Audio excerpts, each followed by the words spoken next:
ആകാശവാണി വാർത്താവീക്ഷണം. ലോക ഹീമോഫീലിയ ദിനം. തയ്യാറാക്കിയത് ഡോക്ടർ മനോജ്, ന്യൂറോ സർജൻ. അവതരണം അഞ്ജന പുതിയമഠം. മനുഷ്യ ശരീരം ഒരു അത്ഭുതകരമായ യന്ത്രമാണ്. ശരീരത്തിൽ എവിടെയെങ്കിലും ഒരു ചെറിയ മുറിവുണ്ടായാൽ നിമിഷങ്ങൾക്കുള്ളിൽ അവിടെ രക്തം കട്ടപിടിക്കുകയും ആ രക്തസ്രാവം തനിയെ നിൽക്കുകയും ചെയ്യും. നിമിഷ നേരം കൊണ്ട് സംഭവിക്കുന്നതാണെങ്കിലും വളരെ സങ്കീർണമായ അതീവ കൃത്യതയോടെ നടക്കുന്ന പല ജൈവരാസ പ്രവർത്തനങ്ങളുടെയും ഫലമായാണ് അത് സാധ്യമാകുന്നത്. രക്തകോശങ്ങളിലൊന്നായ പ്ലേറ്റ്ലെറ്റുകൾ തുടങ്ങി 20ഓളം രക്തസ്രാവ നിയന്ത്രണ ഘടകങ്ങൾ അഥവാ ക്ലോട്ടിംഗ് ഫാക്ടറുകൾ ഇതിനായി മാത്രം നമ്മുടെ ശരീരത്തിലുണ്ട്. എന്നാൽ ഈ സ്വാഭാവിക സംവിധാനം തകരാറിലാക്കുന്ന നിരവധി രോഗാവസ്ഥകളുമുണ്ട്. അവയിൽ ഏറ്റവും പ്രധാനപ്പെട്ട ഒന്നാണ് ഹീമോഫീലിയ. ലോകമെമ്പാടുമുള്ള ലക്ഷക്കണക്കിന് ആളുകൾ നേരിടുന്ന ഈ ജനിതക രോഗത്തെ രാജകീയ രോഗം അഥവാ റോയൽ ഡിസീസ് എന്നും വിളിക്കാറുണ്ട്. ഏപ്രിൽ 17 ലോക ഹീമോഫീലിയ ദിനമാണ്. ഹീമോഫീലിയ ദിനത്തിന്റെ പ്രാധാന്യത്തെപ്പറ്റിയും കഴിഞ്ഞ നൂറ്റാണ്ടിൽ ലോക രാഷ്ട്രീയ ചരിത്രം തന്നെ മാറ്റിയെഴുതാൻ ഹീമോഫീലിയ രോഗം കാരണമായതിനെപ്പറ്റിയും പറയുന്നതിനു മുൻപ് ഈ രോഗത്തെ വിശദമായി ഒന്ന് പരിചയപ്പെടാം. എന്താണ് ഹീമോഫീലിയയുടെ ശാസ്ത്രീയമായ കാരണം? നമ്മുടെ രക്തത്തിൽ രക്തം കട്ട പിടിക്കാൻ സഹായിക്കുന്ന ഏകദേശം 13 ഘടകങ്ങളുണ്ട്. ഇവയെ റോമൻ അക്കങ്ങൾ കൊണ്ടാണ് സൂചിപ്പിക്കുന്നത്.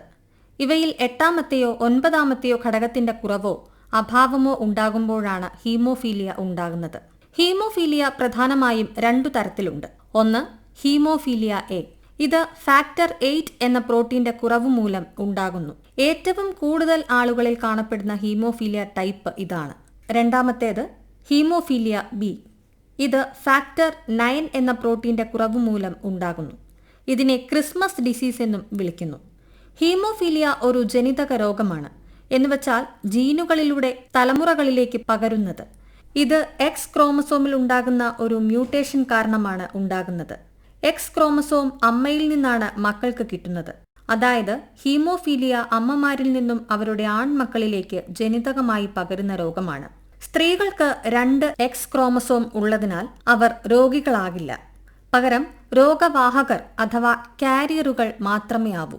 എന്നാൽ വളരെ അപൂർവമായി കാരിയറായ അമ്മയ്ക്കും രോഗിയായ അച്ഛനും ഉണ്ടാകുന്ന പെൺമക്കൾക്കും രോഗം വരാം. ഇനി ഇതിന്റെ രോഗലക്ഷണങ്ങൾ എന്തൊക്കെയെന്ന് നോക്കാം. ഹീമോഫീലിയ എന്നാൽ വെറുമൊരു മുറിവിൽ നിന്നുള്ള രക്തസ്രാവം മാത്രമല്ല. പലപ്പോഴും ലക്ഷണങ്ങൾ ശരീരത്തിനുള്ളിലാണ് സംഭവിക്കുന്നത്. 1. സന്ധികളിലെ വീക്കം. മുട്ടുകൾ, കൈമുട്ടുകൾ, കണങ്കാൽ എന്നിവിടങ്ങളിൽ ആന്തരിക രക്തസ്രാവം ഉണ്ടാകുകയും കഠിനമായ വേദനയും വീക്കവും അനുഭവപ്പെടുകയും ചെയ്യും. 2. ചതവുകൾ. നിസാരമായ തട്ടലോ മുട്ടലോ ഉണ്ടായാൽ പോലും ചർമ്മത്തിനടിയിൽ വലിയ രക്തക്കറകൾ ഉണ്ടാകും. 3. വായയിൽ നിന്നുള്ള രക്തസ്രാവം.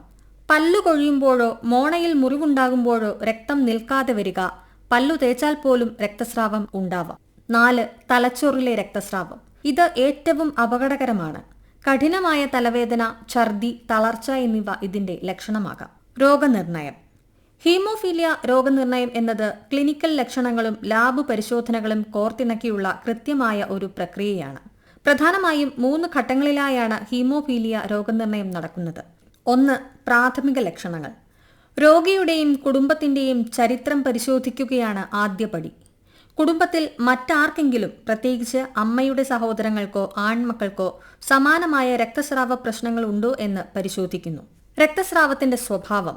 ചെറിയ മുറിവുകളിൽ നിന്നുള്ള അമിത രക്തസ്രാവം, സന്ധികളിലെ വീക്കം, കുത്തിവയ്പ്പുകൾക്ക് ശേഷമുള്ള നീണ്ടുനിൽക്കുന്ന രക്തസ്രാവം എന്നിവ നിരീക്ഷിക്കുന്നു. 2. രക്തപരിശോധനകൾ. രക്തം കട്ടപിടിക്കുന്നതിലെ ഏത് ഘട്ടത്തിലാണ് തകരാറെന്ന് കണ്ടെത്താൻ ചില സ്ക്രീനിംഗ് ടെസ്റ്റുകൾ നടത്തുന്നു. Complete blood count. ഇതിൽ ഹീമോഗ്ലോബിൻ അളവും പ്ലേറ്റ്ലെറ്റുകളുടെ എണ്ണവും പരിശോധിക്കുന്നു. ഹീമോഫീലിയ ഉള്ളവർക്ക് പ്ലേറ്റ്ലെറ്റ് എണ്ണം സാധാരണമായിരിക്കും. Activated partial thromboplastin time. Haemophilia രോഗനിർണയത്തിൽ ഏറ്റവും പ്രധാനപ്പെട്ട ടെസ്റ്റ് ഇതാണ്. രക്തം കട്ടപിടിക്കാൻ എടുക്കുന്ന സമയം ഈ ടെസ്റ്റിൽ കൂടുതലായിരിക്കും. ഫാക്ടർ 8, 9 എന്നിവയുടെ കുറവ് ഈ ടെസ്റ്റിലൂടെ തിരിച്ചറിയാം. Prothrombin time. ഹീമോഫീലിയ ഉള്ളവരിൽ ഈ ടെസ്റ്റ് നോർമൽ ആയിരിക്കും. ഇത് ഫാക്ടർ 7 കുറയുന്നത് പോലെയുള്ള മറ്റ് ചില രക്തസ്രാവ രോഗങ്ങളെ തിരിച്ചറിയാൻ സഹായിക്കുന്നു. Confirmatory test. ഹീമോഫീലിയ ആണോ എന്നുറപ്പിക്കാനും അതേത് ടൈപ്പ് ആണെന്ന് തിരിച്ചറിയാനും ഫാക്ടർ അസേ എന്ന പരിശോധന അത്യാവശ്യമാണ്. രക്തത്തിലെ ഫാക്ടർ 8, ഫാക്ടർ 9 എന്നിവയുടെ അളവ് കൃത്യമായി അളക്കുന്നു. ഇതിന്റെ അടിസ്ഥാനത്തിൽ രോഗത്തിന്റെ തീവ്രത നിശ്ചയിക്കാം. ഫാക്ടർ അളവ് 5% മുതൽ 40% വരെയായാൽ അത് മൈൽഡ് വിഭാഗത്തിലും, ഫാക്ടർ അളവ് 1% മുതൽ 5% വരെയായാൽ അത് മോഡറേറ്റ് വിഭാഗത്തിലുമായിരിക്കും.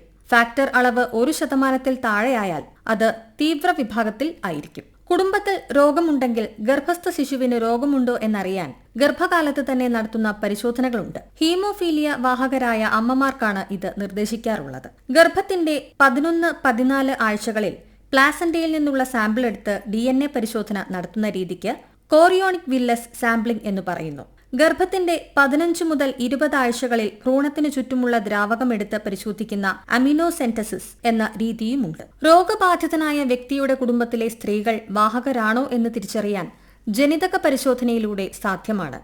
എക്സ് ക്രോമസോമിലെ തകരാറുകൾ ഇതിലൂടെ കൃത്യമായി കണ്ടെത്താം. ഹീമോഫീലിയ ചികിത്സയിൽ കഴിഞ്ഞ ഏതാനും ദശകങ്ങളിൽ വിപ്ലവകരമായ മാറ്റങ്ങളാണ് ഉണ്ടായിട്ടുള്ളത്. ഹീമോഫീലിയ ചികിത്സയുടെ പ്രധാന വശങ്ങൾ ഇനി പറയുന്നവയാണ്. ഫാക്ടർ റീപ്ലേസ്മെന്റ് തെറാപ്പിയാണ് ഹീമോഫീലിയ ചികിത്സയുടെ നട്ടെല്ല്. രക്തത്തിൽ കുറവുള്ള ക്ലോട്ടിംഗ് ഫാക്ടറുകൾ കുത്തിവയ്പിലൂടെ നൽകുന്ന രീതിയാണിത്. ഒരു മുറിവോ രക്തസ്രാവമോ ഉണ്ടാകുമ്പോൾ മാത്രം ഫാക്ടർ നൽകുന്ന രീതിക്ക് ഓൺ ഡിമാൻഡ് തെറാപ്പി എന്ന് പറയുന്നു.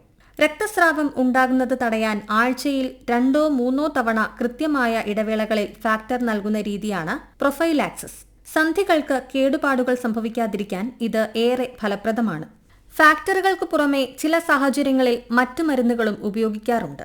മൈൽഡ് ഹീമോഫീലിയ ടൈപ്പ് എ ഉള്ളവരിൽ ശരീരത്തിൽ സംഭരിക്കപ്പെട്ടിട്ടുള്ള ഫാക്ടർ 8ന്റെ അളവ് വർദ്ധിപ്പിക്കാൻ DDAVP അഥവാ ഡെസ്മോപ്രസിൻ ഹോർമോൺ സഹായിക്കും. കട്ട പിടിച്ച രക്തം പെട്ടെന്ന് അരിഞ്ഞു പോകാതിരിക്കാൻ ആന്റി ഫൈബ്രിനോളിറ്റിക്സ് സഹായിക്കുന്നു.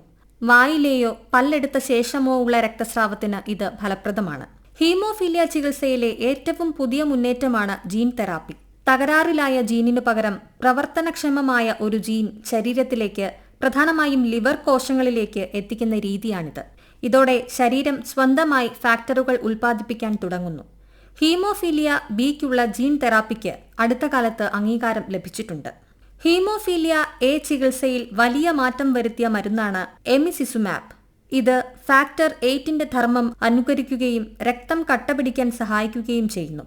ആഴ്ചയിലൊരിക്കലോ മാസത്തിലൊരിക്കലോ തൊലിക്കടിയിലെടുക്കാവുന്ന ഇഞ്ചക്ഷൻ ആയതിനാൽ രോഗികൾക്ക് ഇത് കൂടുതൽ സൗകര്യപ്രദമാണ്. ഒരു ഹീമോഫീലിയ രോഗിക്ക് ശസ്ത്രക്രിയ ആവശ്യമായി വരുമ്പോൾ ശസ്ത്രക്രിയയ്ക്ക് മുൻപും ശേഷവും ഫാക്ടർ അളവ് 80 മുതൽ 100% വരെ നിലനിർത്തേണ്ടതുണ്ട്. ചില രോഗികളിൽ ഫാക്ടർ കുത്തിവെക്കുമ്പോൾ ശരീരം അതിനെതിരെ ആന്റിബോഡികൾ നിർമ്മിക്കാറുണ്ട്. അത്തരം സാഹചര്യങ്ങളിൽ ബൈപാസിംഗ് ഏജന്റ്സ് ഉപയോഗിക്കേണ്ടി വരും. സന്ധികളുടെ ചലനശേഷി നിലനിർത്താൻ ഫിസിയോതെറാപ്പി അത്യാവശ്യമാണ്. ഐബുപ്രൂഫിൻ, ആസ്പിരിൻ തുടങ്ങിയ വേദന സംഹാരികൾ ഒഴിവാക്കണം. ഇവ രക്തം കട്ടപിടിക്കുന്നത് തടയും. പകരം പാരസിറ്റമോൾ സുരക്ഷിതമാണ്. പേശികൾ ബലപ്പെടുത്തുന്നത് സന്ധികളിലെ രക്തസ്രാവം കുറയ്ക്കാൻ സഹായിക്കും. നീന്തൽ ഏറ്റവും അനുയോജ്യമാണ്. 1989 വേൾഡ് ഫെഡറേഷൻ ഓഫ് ഹീമോഫീലിയ ആണ് ഹീമോഫീലിയ ദിനാചരണം ആരംഭിച്ചത്. ദിനം തിരഞ്ഞെടുത്തത് WFHന്റെ സ്ഥാപകനായ ഫ്രാങ്ക് ഷ്നാബലിന്റെ ജന്മദിനമായതിനാലാണ്. ഹീമോഫീലിയയെയും മറ്റ് പാരമ്പര്യ രക്തസ്രാവ വൈകല്യങ്ങളെയും കുറിച്ചുള്ള അവബോധം വളർത്തുക, രോഗനിർണയവും ചികിത്സയും മെച്ചപ്പെടുത്തുക എന്നതാണ് ഇതിന്റെ ലക്ഷ്യം. രോഗനിർണയം പരിചരണത്തിലേക്കുള്ള ആദ്യപടി എന്നതാണ് ഇത്തവണത്തെ സന്ദേശം. ലോകത്ത് ഹീമോഫീലിയ ബാധിതരിൽ 75%-ലധികം ആളുകൾ ഇപ്പോഴും രോഗനിർണയം നടത്താത്തവരാണെന്ന വസ്തുതയിലേക്ക് ശ്രദ്ധ കേന്ദ്രീകരിക്കുന്നു. രോഗനിർണയമില്ലാതെ ചികിത്സയില്ല, ചികിത്സയില്ലാതെ മെച്ചപ്പെട്ട ജീവിതവുമില്ല എന്ന സന്ദേശമാണ് ഇത് നൽകുന്നത്. ഇനി ചില ചരിത്ര കൗതുകങ്ങൾ കൂടി പങ്കുവച്ചുകൊണ്ട് നിർത്താം. ഹീമോഫീലിയ എന്ന രോഗം ചരിത്രത്തിന്റെ ഗതിയെ എങ്ങനെ മാറ്റിമറിച്ചു എന്നതിന്റെ ഏറ്റവും വിസ്മയിപ്പിക്കുന്ന ഉദാഹരണമാണ് റഷ്യൻ വിപ്ലവവും സാർ ചക്രവർത്തിമാരുടെ പതനവും. ഇതിനെ രാജകീയ രോഗം അഥവാ റോയൽ ഡിസീസ് എന്ന് വിളിക്കാൻ കാരണം ഹീമോഫീലിയ ഏറെ പ്രശസ്തമായത് ബ്രിട്ടനിലെ വിക്ടോറിയ രാജ്ഞിയിലൂടെയാണ്. രാജ്ഞി ഈ രോഗത്തിന്റെ വാഹകയായിരുന്നു. അവരുടെ മകൻ ലിയോപോൾഡിന് രോഗം ബാധിക്കുകയും അവരുടെ പെൺമക്കളിലൂടെ ഇത് സ്പെയിൻ, ജർമ്മനി, റഷ്യ തുടങ്ങിയ യൂറോപ്യൻ രാജകുടുംബങ്ങളിലേക്ക് പടരുകയും ചെയ്തു. റഷ്യൻ വിപ്ലവത്തിനു പോലും പരോക്ഷമായി ഈ രോഗം കാരണമായിട്ടുണ്ടെന്നുള്ളതാണ് സത്യം. അതുകൊണ്ട് തന്നെ ഒരു ക്രോമസോമിലെ ചെറിയൊരു മാറ്റം ലോക ഭൂപടത്തിൽ നിന്ന് ഒരു സാമ്രാജ്യത്തെ തന്നെ തുടച്ചു നീക്കി എന്ന് ചരിത്രകാരന്മാർ നിരീക്ഷിക്കാറുണ്ട്. നിങ്ങൾ കേട്ടത് വാർത്താവീക്ഷണം.